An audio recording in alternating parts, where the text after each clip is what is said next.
کہ جس کا اعمال نامہ دائیں ہاتھ میں دیا گیا، فیقولو وہ کہے گا ہا اقرؤ کتابیہ، ارے لوگو میرا اعمال نامہ پڑھو.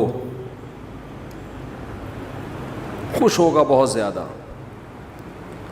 انی ظننت انی ملاق حسابیہ، مجھے یقین تھا کہ ایک دن میرے عمل کا بدلہ مجھے ملنے والا ہے.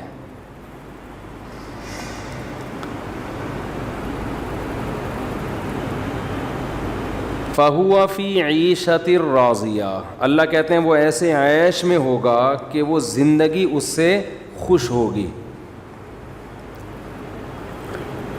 دیکھو شیطان کیا کرتا ہے، آپ کو دین کی طرف آنے نہیں دیتا، لیکن جب آپ دین کی طرف آ جاتے ہو نا اور شیطان مایوس ہو جاتا ہے تو پھر مذہب کے نام پہ آپ کی صلاحیتوں کو غلط جگہ لگانا شروع کر دیتا ہے. وہ شیطان مایوس ہو جاتا ہے نا، اس کو پتہ ہے کہ اب اس نے مذہب کو فالو کرنا ہے، دین کی طرف یہ آ گیا ہے. اب کیا کرتا ہے شیطان، کہتا ہے لیبل مذہب کا لگا ہو، کام وہ کرواؤ جس سے اس کی آخرت میں ترقی نہ ہو. شیطان کا ہدف کیا ہے؟ شیطان کا ہدف ہے انسان کو جنت میں جانے سے روک دینا. سمجھ رہے ہو؟ یہ اس کا ٹارگٹ ہے. شیطان کا جو پلاننگ کرتا ہے نا، وہ ہماری طرح بے وقوف نہیں ہے کہ ہمیں منزل کا پتہ ہی نہیں ہے اور پلاننگ کرتے چلے جا رہے ہیں. جس آدمی کو یہی نہ پتہ ہو کہ میری منزل کیا ہے، میں نے جانا کدھر ہے، تو وہ سفر کی پلاننگ کر سکتا ہے بھائی؟ کوئی بھی پلاننگ نہیں ہوگی نا. پلاننگ ہمیشہ ٹارگٹ ہوتا ہے، کوئی جس کو اچیو کرنا ہے اس کے لیے پھر دماغ لڑایا جاتا ہے، بیٹھا جاتا ہے یار اب میں نے کیا کرنا ہے. آپ کا ایک ہدف ہے، آپ نے باکسنگ کا مقابلہ جیتنا ہے، تو اس کے لیے آپ پلاننگ کرو گے، بیٹھو گے یار روزانہ ذرا میں پریکٹس کروں، مکے لگاؤں وہ بورا بھر کے، اتنے پروٹین روزانہ میں نے لینے ہیں، ایسے کرنا ہے ویسے کرنا ہے. آپ کو پتہ ہوگا نا، اس میں کنفیوژن نہیں ہوگی کہ میں نے کرنا کیا ہے. لیکن آپ کو پتہ ہی نہیں میں نے اچھا باکسر بننا ہے، میں نے اچھا باڈی بلڈر بننا ہے، میں نے اچھا تاجر بننا ہے، میں نے اچھا ڈاکٹر بننا ہے، پتہ ہی نہیں. تو پلاننگ کرو گے. اب آپ پلاننگ کر رہے ہیں نا،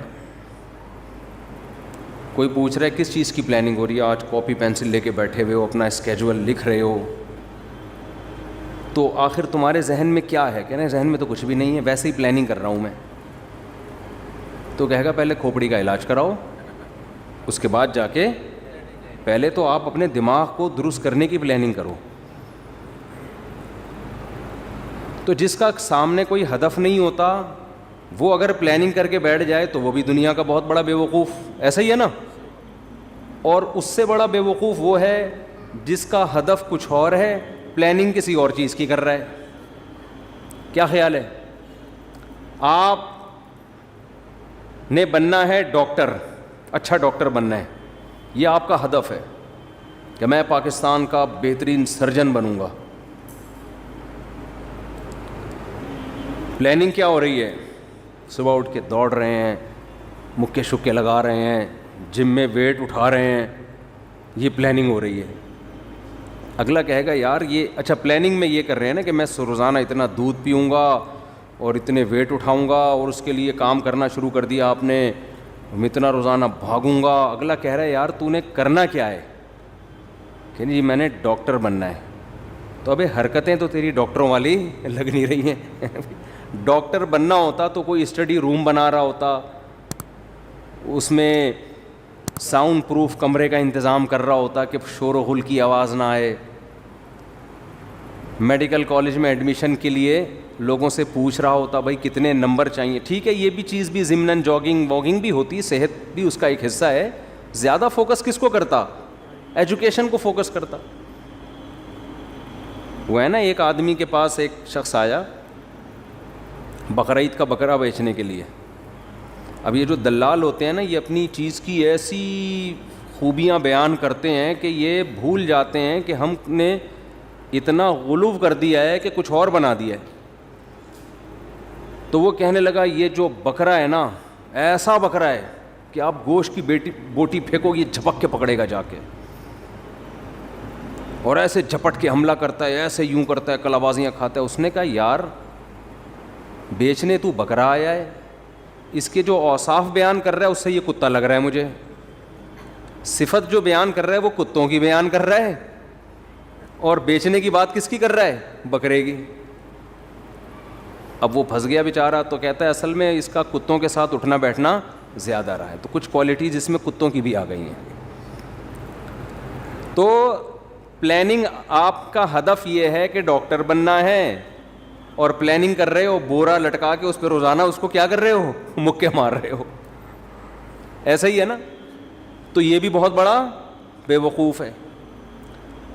ہماری قوم کے ساتھ تو بڑا مسئلہ یہی ہے کہ اس کو پتہ ہی نہیں ہم نے کرنا کیا ہے فیوچر میں, لیکن پلاننگ سارے کر رہے ہوں گے. صبح سے دیکھو ایسے سارے افلاطون بنے ہوئے ہوں گے نا بیٹھ کے, آج یہ کرنا ہے, آج وہ کرنا ہے. کیوں کرنا ہے بھائی, تو نے یہ آج کیا, تیرا ہدف کیا ہے؟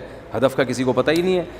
تو ہمارے ہاں دینی مدارس میں سب سے پہلے جو چیز پڑھائی جاتی ہے وہ عربی گرامر ہے, کیونکہ ہمارے جتنے علوم ہیں وہ عربی میں ہیں, وہ اردو میں نہیں ہیں. آج بہت سارے یوٹیوب پہ مشہور اسکالرز ایسے ہیں ان کو عربی عبارت پڑھنا نہیں آتی, عربی حدیثوں کے ترجمے کم بخت غلط کر رہے ہوتے ہیں, اور اپنے آپ کو بہت بڑے محقق بتا رہے ہوتے ہیں کہ ہم کیا ہیں, قرآن و حدیث کے بہت بڑے محقق ہیں. کم بختوں کو عربی نہیں پڑھنی آتی, اور لوگ ان کو کہہ رہے ہوتے ہیں یہ ہیں اسکالرز.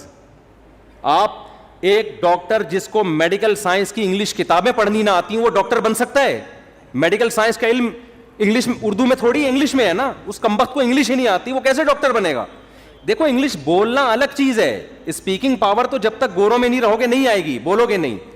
بہت سے علماء کو عربی بول نہیں سکتے ہیں وہ اس لیے کہ وہ عربوں کے ماحول میں نہیں رہے, لیکن عرب کی گاڑی کتابیں قرآن و سنت کی وہ پڑھ سکتے ہیں, ان کو سمجھ میں آتی ہے. جیسے ڈاکٹر میڈیکل سائنس کی کتاب A to Z پڑھ لے گا, بول نہیں پائے گا. وہ بولنا تو ایک الگ فن ہے کسی بھی چیز کا.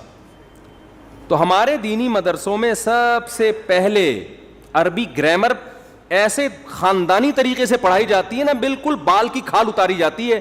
عربی گرامر کے جو دو حصے ہیں نا, صرف اور نحو, ایک صرف ہے جس میں کلمات کو, اور ایک ہے جس کو سینٹنس بنانا, وہ اس کے بعد اس کی پریکٹس کروائی جاتی ہے. پھر خالی تھیوری نہیں پڑھائی جاتی, اس عربی گرامر کی پریکٹس کروائی جاتی ہے مختلف کتابوں میں. اب کوئی طالب علم خود نہ پڑھے تو ایک الگ بات ہے, لیکن سسٹم بہت اچھا ہے. تو عربی گرامر سب سے پہلے, اس کے بعد پہلے سال کے بعد ہمارا 7 سال تک ٹوٹل نصاب عربی میں ہوتا ہے, اردو میں کچھ بھی نہیں ہوتا. ٹوٹل نصاب عربی میں ہوتا ہے, ساری کتابیں عربی میں ہوتی ہیں, پڑھاتے بھی اسی میں. اس میں پھر ہماری ایک چلتا ہے فقہ, مسائل. فقہ کی آج کے اسکالرز نہیں, 1200 سال پہلے جو لکھی گئی ہیں کتابیں ہیں, جو صدیوں سے تواتر سے لوگ پڑھتے چلے آ رہے ہیں. آج 15ویں صدی کے جو اسکالرز ہیں ان پر فقہ کے معاملے میں اعتماد نہیں کیا جا سکتا. وہ جو صدیوں سے اسلامی حکومتیں چلی ہیں اس پہ ہزار سال ان کتابوں نے حکومت کی ہے, وہ فقہ کی کتابیں. اس کے ساتھ حدیث کی کتاب, اس کے ساتھ عربی ادب, تاکہ عربی ادب میں مہارت ہو. پھر گرامر کی تھوڑی اور پیچیدہ کتاب. یہ 3 ٹاپک. پھر بلاغت. یہ 4 ٹاپک آخر تک چلتے ہیں. آخر کے 2 سال صرف اور صرف حدیث. بعض مدارس میں 1 سال ہوتا ہے, ہمارے مدرسے میں 2 سال. اس میں صرف اور صرف حدیث کی کتابیں پڑھائی جاتی ہیں. تو یہ نصاب سے پڑھ کے انسان نکلتا ہے. تو یہ ہو نہیں سکتا کسی نے یہ نصاب پڑھاؤ اور وہ اس کو لطیفوں کے علاوہ کچھ بھی نہ آتا ہو. اس کے بعد پھر ہے تخصص. 20 سال کوئی کم میرا خیال ہے عرصہ نہیں ہوتا.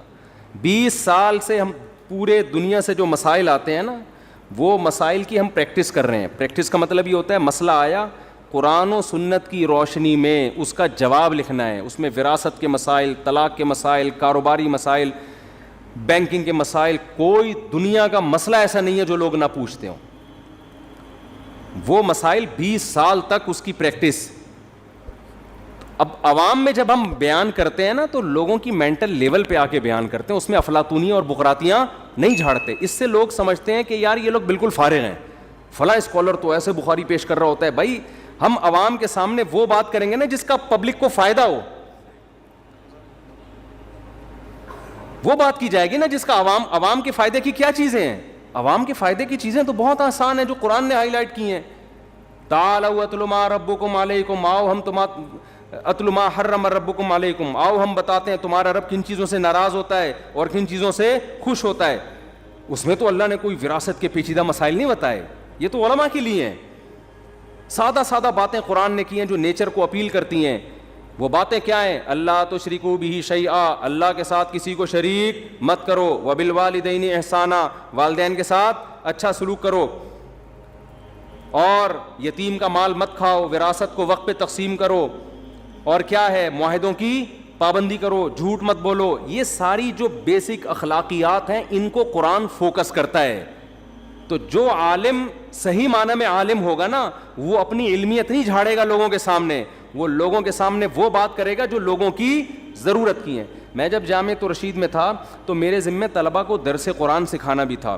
میں نے بار بار طلبہ کو ایک بات کہتا تھا, دیکھو واعظ یا عالم, اس کے سب سے بڑا فساد وہاں شروع ہوتا ہے کہ جب اس کے پاس کوئی نالج ہوتی ہے نا, بڑی زبردست نالج, وہ نالج عوام میں شیئر کرنا شروع کر دیتا ہے, حالانکہ عوام کو اس نالج کی ضرورت نہیں ہوتی. یہاں سے فساد شروع ہوتا ہے سارے. فرقواریت بھی یہیں سے پھیلتی ہے. دیکھو ایک ڈاکٹر کو کڈنی کے بارے میں بہت گہری معلومات ہیں, بہت معلومات ہیں. اب عوام میں اپنی معلومات شیئر کر رہا ہے. وہ عقلمند ڈاکٹر ہوگا کبھی بھی شیئر نہیں کرے گا. عقلمند ڈاکٹر ہوگا گردے کے بارے میں بیسک معلومات آپ کو بتا دے گا, بھائی پانی ٹائم پہ پی لیا کرو.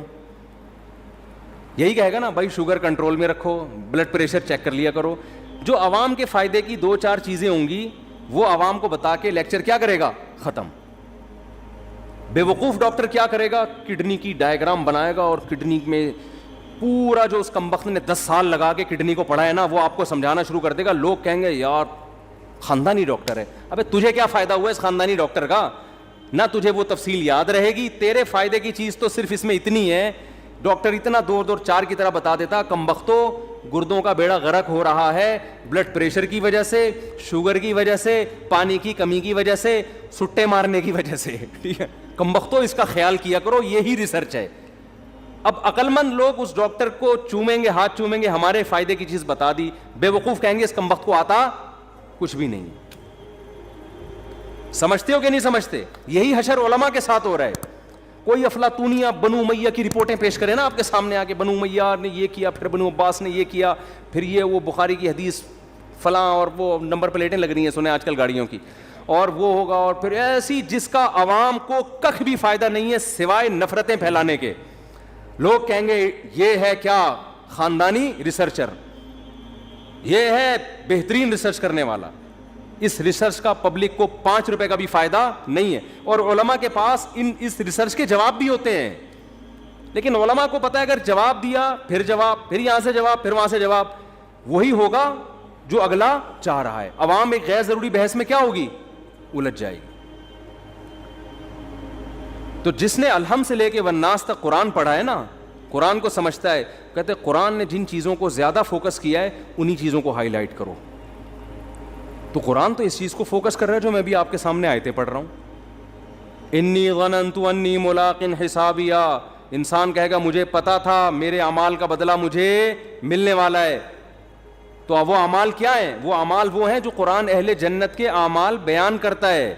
وہ اہل جنت کے اعمال کیا ہے؟ یصلون ما امر اللہ بہ ان یوصل, جس رشتہ داری کو اللہ نے جوڑنے کا حکم دیا یہ اس رشتوں کو توڑتے نہیں ہیں, یہ اہل جنت ہیں. تو ہمارا ہدف جنت ہے یا اس کے علاوہ کچھ اور ہے؟ تو میں جو بیان لے کے چلا تھا نا کہ دین پر آنے کے بعد اول تو شیطان آنے نہیں دیتا, جب انسان دین پر آ گیا تو اصل ہدف سے کیا کر دیتا ہے؟ ہمارا اصل ہدف ہے جنت. تو ہم نے جنت میں جانے کے لیے وہ صفات پیدا کرنی ہے جو اللہ نے اہل جنت کی بتائی ہیں. ان اہل جنت کی صفات میں کہیں بھی نہیں ہے کہ ان کو بنو امیہ کے بارے میں پوری رپورٹیں معلوم ہیں, ان کو بنو عباس اور ایک رپورٹ ان کو معلوم ہے, نمبر پلیٹیں لگا رہے ہیں بنو امیہ کے بارے میں. یہ کہیں بھی نہیں ہے. ٹھیک ہے کبھی کبھار یہ ٹاپک بھی صحیح ہے ایک معلوماتی پروگرام کے طور پر, لیکن پوری قوم کو ایک چیز پہ دھکیل دینا, بھائی قوم کے یہ مسائل نہیں ہیں, قوم کے مسائل کچھ اور ہیں جو قرآن ہائی لائٹ کر رہا ہے. آپ بعض لوگوں کی تقریریں سنیں, صبح و شام وہ اہل بیت کے فضائل بیان کرتے ہیں. بہت اچھی بات ہے, اہل بیت سے محبت ہمارے ایمان کا جزو ہے, بالکل ہمارے ایمان کا جزو ہے. لیکن قرآن جو نازل ہوا یا پیغمبر صلی اللہ علیہ وسلم جو دنیا میں آئے, ان کا ہدف اہل بیت کی محبت لوگوں کے دلوں میں ڈالنا نہیں ہے. یہ بھی ایک حصہ ہے, ہمارے ایمان کا حصہ ہے, ہم مانتے ہیں. ان کا ہدف کیا ہے؟ قوم کی اخلاقی تربیت. جو پیغمبروں نے مارے کھائی ہیں سود چھڑوانے کے لیے, زنا چھڑوانے کے لیے, شرک چھڑوانے کے لیے, قطع رحمی, صحابہ میں یہی تو اوصاف پیدا ہوئے تھے. قرآن کیا کہہ رہا ہے کہ وہ لوگ جو ایک دوسرے کے خون کے پیاسے تھے, الف بین قلوبہم, ان کے دلوں کو ہم نے کیا کیا؟ جوڑ دیا آپس میں. تو اس لیے میں آپ سے بار بار کہہ رہا ہوں, جب دین کی طرف آؤ نا تو اپنا ہدف متعین کرو, ہمارا ٹارگٹ ہے کیا, ورنہ شیطان آپ کو دائیں بائیں غیر ضروری بحثوں میں لے جائے. پنجاب کے ایک بہت بڑے عالم تھے, یہ تقریباً 15-16 سال پرانی بات ہے. بڑی اللہ نے استعداد دی, صلاحیت دی, یونیورسٹی کالج چھوڑ کر انہوں نے علم دین حاصل کیا, بڑا زبردست خاندانی عالم بنے. وہاں لوگوں نے بتایا, ہمیں بڑی توقع تھی کہ یار یہ تو ایک تہلکہ مچا دے گا. وہ کیا ہوا, ان کا کسی سے یزید پہ مناظرہ ہو گیا کہ یزید جنتی ہے کہ جہنمی ہے. اس مناظرے کو ایسا انا کا مسئلہ بنایا نا کہ اب مجھے وہاں لوگوں نے بتایا کہ اب محترم کی پوری, وہ یزید کو جنتی کہتے تھے, میجورٹی جہنمی کہتی ہے. انہوں نے اب پوری صلاحیتیں کھپا دیں یزید کو جنتی ثابت کرنے میں, اور اس کے بہترین مناظر بن گئے وہ. ابے بھائی آپ ادھر نہ جائیں جہاں آپ کو قوم لے کے جا رہی ہے. پوری زندگی کا حاصل آپ نے اگر یہ نکال لیا کہ یزید کو جنتی ثابت کر دیا, تو یار آپ نے 8 سال مدرسے میں اس لیے ٹائم ویسٹ کیا ہے, آپ کے اوپر لوگوں کی زکاتیں خرچ ہوئی ہیں, صدقے خرچ ہوئے ہیں آپ کے اوپر لوگوں کے. کیا یزید کو جنتی ایک شخصیت ہے, اس کی اتنی ویلیو کیوں دے رہے ہو اس کو آپ؟ ایک تاریخی حیثیت ہے. آپ اپنا ایک بیان ریکارڈ کروا دیتے, میری رائے یہ ہے اور اس کے جواب میں, اس کے بعد بھاڑ میں جائے یار, کوئی اور کام کرو بیٹھ کے. کسی کو اتفاق ہے ٹھیک ہے, نہیں ہے تو بھاڑ میں جائے, جو مرضی کرنا ہے کرے. یہ ہونا چاہیے نا. لیکن چونکہ عوام میں یہ موضوع چھڑ گیا ہے, اب عوام کو چسکے لینے کا شوق. اب آپ نے یزید کو لعنتی ہونا ثابت کیا, لوگ جوش میں رو رہے ہیں, یزید لعنتی لعنت اللہ علیہ. لوگ جوش میں آ کے لیٹ گئے اور خطیب کو کندھوں پہ اٹھا لیا, یزید کو اس نے آج لعنتی اور جہنمی ثابت کر دیا. پبلک میں تو خوش ہو جاؤ گے میرے بھائی, اور کسی نے جنتی ثابت کرنے پہ پورا زور لگا دیا. یہ جتنے بڑے بڑے علماء, مفتی تقی عثمانی صاحب جیسے, آپ ان کی اسٹیٹمنٹ دیکھیں, مختصر ہوتی ہے. چاہے یزید کے بارے میں رپورٹ پیش کریں گے نا, 2 جملے رپورٹ پیش کر کے آگے نکل گئے, اپنی صلاحیتیں کسی اور کام میں لگا رہے ہیں. ان کا بیان, مفتی تقی صاحب جیسا دنیا میں شاید کوئی عالم ہو, دنیا میں پاکستان لیول پہ بات نہیں کر رہا, لیکن آپ ان کا بیان سنیں, ایسا لگتا ہے شاید یہ عالم بھی نہیں ہے. وہ آدمی کہتا ہے یار یہ تو وہ باتیں کر رہے ہیں جو تبلیغ والے بھی وہی 6 نمبر میں وہی باتیں کر رہے ہوتے ہیں. ماں باپ کا احترام, علماء کا, ایسے ہی کرتے ہیں نا مفتی تقی صاحب, علماء کا احترام کرو, ماں باپ کا احترام کرو, نماز ٹائم پہ بھی پڑھا کرو, یہ والے تسبیح صبح پڑھ لیا کرو. بیان ان کا ایسے ہوتا ہے. آدمی کہتا ہے یار ہم نے تو سنا تھا یہ ملیشیا ان کو بلاتا ہے اپنی میٹنگ میں, سعودی عرب میں حرمین کے علماء ان کے درس میں بیٹھتے تو کہ 6 نمبر سننے کے لیے بیٹھتے ہیں. وہ بھائی جب ان کی علمی مجلسیں ہوتی ہیں نا علماء کے ساتھ, پھر یہ والا اسٹائل نہیں ہوتا. پھر وہ عربی میں حوالے نہیں, دھڑا دھڑ عربی میں حدیثیں پڑھ پڑھ کے سنا رہے ہوتے ہیں. آج ان پر بھی لوگ الزام لگا رہے ہیں ان کو حدیثیں نہیں آتی. اگر مفتی تقی صاحب کو بھی حدیث نہیں آتی نا میرے بھائی, پھر شاید دنیا میں کسی کو بھی نہیں آتی. ان کی حدیث کی تکملۃ فتح الملہم ان کی صحیح ہے مسلم کی عربی شرح ہے, اٹھا کے دیکھو دماغ کی چولہے ہل جائیں گی آپ کی. صحیح ہے مسلم کی عربی میں انہوں نے شرح لکھی ہے تکملۃ فتح الملہم, تکملۃ فتح الملہم. فتح الملہم تھی علامہ شبیر احمد عثمانی کی, ان کے انتقال ہو گیا تو پھر انہوں نے مکمل کی اس کو. تو وہ عربی میں صحیح مسلم کی بہترین شرح ہے. تو جس آدمی کو شرح عربی میں سمجھ میں نہیں آتی, وہ الزام لگا رہا ہے کہ مفتی تقی صاحب کو حدیث, یہ ہمارے ملک کا حال ہو گیا ہے یار, کیسے کیسے جاہل ہیں. تو مفتی تقی عثمانی صاحب جو عوام کے سامنے زیادہ علمیت نہیں جھاڑتے نا, اس لیے کہ وہ صحیح عالم ہیں. ان کو پتہ ہے کہ عوام کے ٹاپک یہ نہیں ہے کہ میں یہاں بیٹھ کے پیچیدہ. جب ان کی آپ علمی مجالس میں جاؤ گے, علمی محفلوں میں, ہم تو گئے ہیں نا, مجلس تحقیقات جب ہوتی ہیں پھر اس میں انسان کا پتہ چلتا ہے. وہ علماء کے سامنے علماء کے مینٹل لیول پہ آ کے بات کرتے ہیں, عوام کے سامنے عوام کے لیول پہ آ کے بات کرتے ہیں. تو ہم بھی جو لطیفے سنا رہے ہیں نا, اس کا مطلب یہ نہیں کہ ہمیں قرآن و سنت کا پتہ ہی نہیں. میں یہ نہیں کہہ رہا ہم کوئی بہت بڑے عالم ہیں, اتنے خالی بھی نہیں اتنے پبلک سمجھ رہی ہے, بس یہ بتانا مقصد ہے. لطیفوں سے لوگ سمجھتے ہیں سالے بیچارے کو کچھ آتا ہی نہیں ہے. میں سالہ کہنے والا تو مجھے بار بار سالے کا تصور پتہ نہیں کیوں آتا ہے. تو بھائی ہم عوام میں بات کرتے ہیں, عوام کے مینٹل لیول پہ آ کے, تو اس میں چٹکلے ہی چلتے ہیں, لطیفے بھی چلتے ہیں. تو ذہنی تفریح کے لیے پھر آدمی کا اپنا مزاج بھی ہوتا ہے نا. تو بات کو بس سمیٹ رہا ہوں 5 منٹ میں. تو میں یہ عرض کر رہا تھا کہ شیطان کیا کرتا ہے, آپ کو آپ کی منزل سے ہٹاتا ہے. ہماری منزل کیا ہے؟ جنت. تو ہم نے فوکس ان اعمال کو کرنا ہے جو ہمیں کہاں لے کے جاتے ہیں؟ جنت میں. اور وہ اعمال اللہ نے قرآن میں بیان کیے ہیں کہ زنا مت کرو, چوری مت کرو, سمجھ رہے ہو, جھوٹ مت بولو, پیسوں میں کرپشن. یہ ساری آیتیں میں پڑھوں گا نا تو بیان لمبا ہو جائے گا, ایک ایک چیز پر آیت ہے. وَيْلٌ لِّلْمُطَفِّفِينَ إِذَا اكْتَالُوا عَلَى النَّاسِ يَسْتَوْفُونَ. اپنا حق جب لینے کی باری آتی ہے پورا حق لیتے ہو, جب دینے کی باری آتی ہے ڈنڈی مارتے ہو. یہ کام مت کرو. اوفوا بالعہد, کسی سے ایگریمنٹ کرو تو معاہدوں کو پورا کرو. لا يحل لكم ان ترثوا النساء کرہا, عورت کا مال بولو نا مت کھاؤ. سمجھتے ہو؟ بہت ساری اس طرح کی, اس میں کسی کا اختلاف نہیں ہے, کوئی حنفی کا, شافعی کا, کوئی اہل حدیث کا, کوئی دیوبندی بریلوی, اس پہ سب متفق ہیں. لیکن ان چیزوں پہ بحث نہیں ہوتی. ہماری بحث شروع کہاں سے ہوتی ہے؟ ان موضوعات سے شروع ہوتی ہے جو قرآن نے بیان نہیں کیے. کیوں شروع ہوتی ہے؟ اپنی علمیت کو جھاڑنے کے لیے کہ مجھے یہ بھی آتا ہے, مجھے رفع الیدین کی حدیثوں کا سارا پتہ ہے, مجھے امام کے پیچھے فاتحہ والی حدیث حوالوں کے ساتھ یاد ہیں. کوئی مولوی لے آؤ میرے سامنے جس کو پتہ ہو. یہاں سے شروع ہوتی ہے ہماری تقریر, سمجھ رہے ہو نا. ابے عوام کو اس کا کیا فائدہ؟ یہ تو صحابہ میں اختلافی مسئلہ تھا. ہمارے حضرت سے کسی نے فون کر کے پوچھا کہ وہ فلاں کہتے ہیں امام کے پیچھے فاتحہ اگر نہیں پڑھتے نماز نہیں ہوتی. تو حضرت کا اس پہ رسالہ ہے اصل الفتاوی میں عربی میں کہ امام کے پیچھے فاتحہ فقہ حنفی میں جائز نہیں ہے. اس کے دلائل عربی میں رسالہ ہے. تحقیق کتنی تھی, لیکن حضرت نے فون پہ وہ تحقیق نہیں جھاڑی. حضرت نے ان سے کہا کہ جو آپ کو اس بحث میں الجھا رہا ہے نا, کہہ رہا ہے امام کے پیچھے فاتحہ نہیں پڑھو گے تو نماز نہیں ہوتی, اس سے کہو کہ کیا صحابہ میں بعض ایسے تھے جو فاتحہ پڑھنے کے قائل نہیں تھے؟ تو وہ یقیناً ایسے صحابہ تھے.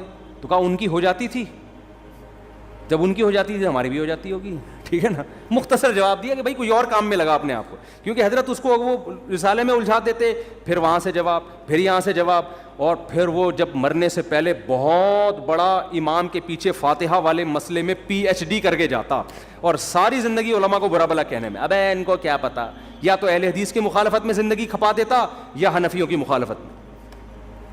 صحابہ کرام میں فاتحہ پڑھنے والے بھی تھے اور نہیں پڑھنے والے بھی, لیکن ان بحثوں کو انہوں نے موضوع نہیں بنایا.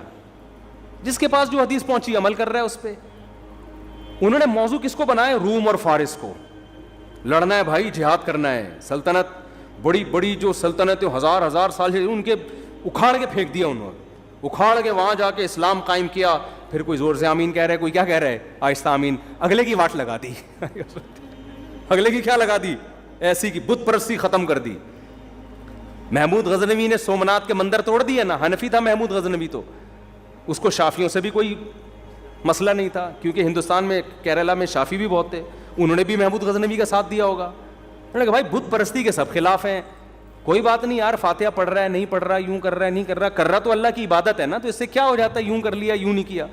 آپ نے ایسے ایشوز بنا دیے قوم میں, اور لوگ پھر انہی لوگوں کو بہت بڑا اسکالر سمجھ رہے ہیں, حالانکہ یہ اندر سے کیا ہوتے ہیں, کھوکھلے. جس کے پاس علم میں مضبوطی ہوگی وہ کبھی بھی ان مسائل میں قوم کو الجھانے کی کوشش نہیں کرے گا. اس کو پتہ ہے قرآن کے اصل موضوعات یہ ہیں نہیں. تو میں عرض کر رہا تھا کہ ہمارا ہدف کیا ہونا چاہیے؟ جنت. شیطان کا ہدف کیا ہے؟ میں کہہ رہا تھا شیطان اپنے ویژن میں اور اپنے ٹارگٹ میں کلیئر ہے, ہم کلیئر نہیں ہیں.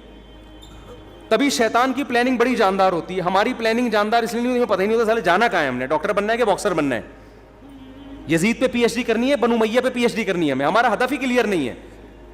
شیطان کا ہدف کلیئر ہے. شیطان کہتا ہے تو بنو امیہ پہ PhD کر نہ کر, میں تجھے ان اعمال سے روکوں گا جو تجھے جنت میں لے جانے سے روکیں گے. کیوں کرتا ہے یہ؟ بس یہ بات, اس لیے کرتا ہے کہ شیطان کو ہم سے بغض اس لیے ہے کہ اللہ نے شیطان کو جنت سے نکال دیا تھا، اور آدم کو کہاں لے گیا تھا اللہ؟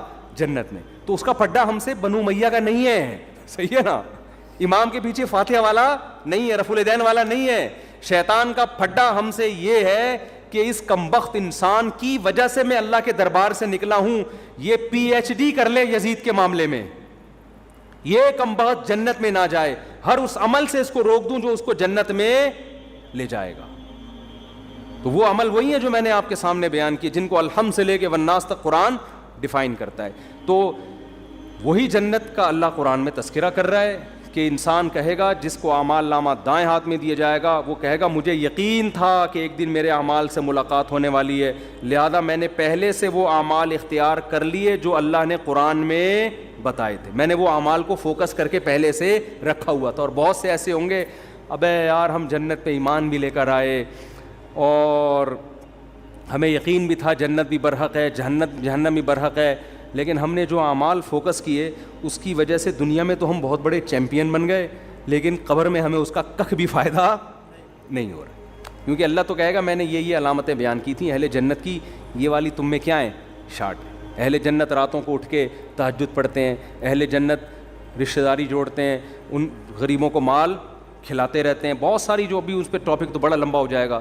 تو وہ والی تمہارے اندر کوئی بھی نہیں. تمہارے اندر یہ ہے کہ فلاں نے یہ کر دیا، فلاں نے یہ کر دیا، ڈمکانے نے یہ کر دیا، تو فلاں نے یہ کر دیا، نمبر پلیٹ ٹھیک ہے نا لگا. اور ان سب باتوں کے جواب ہیں، سب کے پاس جواب ہیں. لوگ کہتے ہیں نا جواب نہیں ہے، جواب ہیں، دے دیے علماء نے، آپ یوٹیوب پہ سرچ کریں. تو ہم چاہتے ہیں کہ ان چیزوں سے لوگ نکلیں، لوگ کسی اور چیز کو فوکس کریں. اور جب آپ میں ضد ختم ہو جائے گی نا، پھر دلیل سے جواب بھی آپ کو سمجھ میں آئے گا.